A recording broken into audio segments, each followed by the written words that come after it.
On ne peut rien, mais ensemble, nous pouvons.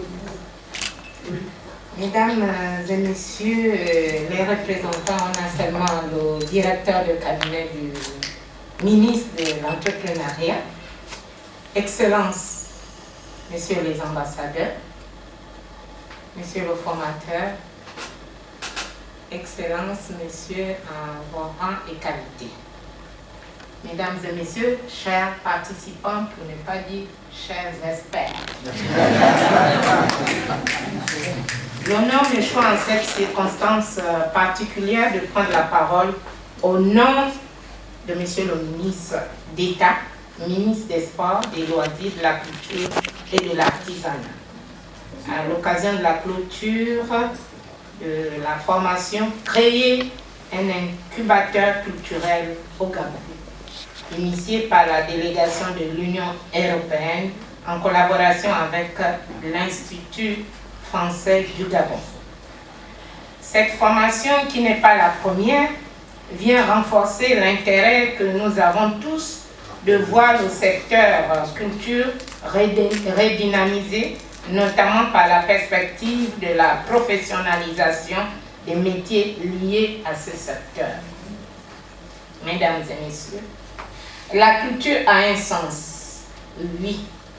Elle a sa place car l'intégration accélérée de l'Afrique centrale et du Gabon en particulier est désormais liée aux facteurs culturels dans une question de survie. Elle s'inscrit également dans le contexte de l'application d'une des résolutions établissant une relation naturelle entre le développement et la culture. Le secteur culture constitue un enjeu économique majeur, un levier dans la lutte contre le chômage. Cette problématique entraîne une dynamique d'innovation dans le métier de la culture et du marché de l'art. La création d'un incubateur culturel soutient donc l'accélération et l'émergence des projets culturels. En effet, la création de cette plateforme mutualise la synergie de toutes les parties prenantes, les acteurs et les entrepreneurs culturels, les organismes internationaux traditionnels, la société civile et l'État.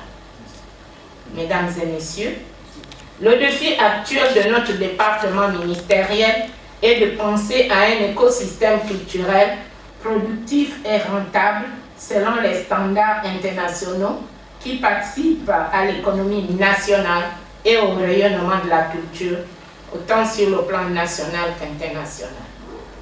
Le moment est donc venu pour nous de traiter la culture comme un lien inséparable avec le développement industriel. Et le développement doit avant tout être culturel. Ainsi, aussi, l'initiative prise par le ministère en charge de la culture de réorganiser la Direction générale des arts et des industries culturelles vient illustrer cette volonté. Cette direction générale conçoit et met en œuvre la politique du gouvernement en matière d'art, d'industrie culturelle et créative. En outre, notons depuis 2015 de la collaboration, de l'appui et du soutien de l'OIF à travers le programme d'appui au renforcement des politiques et industries culturelles APIC.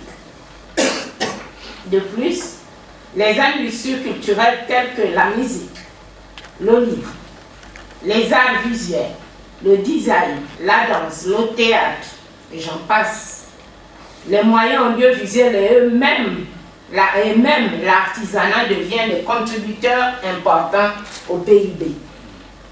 La culture et les arts sont considérés comme le moteur de la transformation socio-économique dans le pays à faible revenu.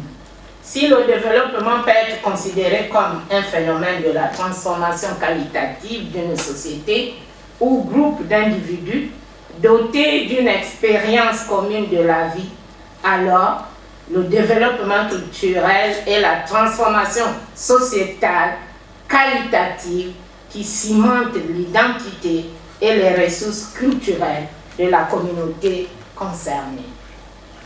Chers participants, Vous venez d'acquérir là, à travers cette formation, des outils vous permettront d'être à même de relever les défis liés aux questions d'industrie culturelle et d'entrepreneuriat. Utilisez-les à bon escient et que chacun puisse réellement vivre de son art. C'est à quoi je voudrais nous exhorter tous, mesdames et messieurs, que chacun puisse vivre de son art, pour ne pas dire que chacun puisse vivre de sa culture. Merci de votre attention. Parlera de toi, de loin comme de près.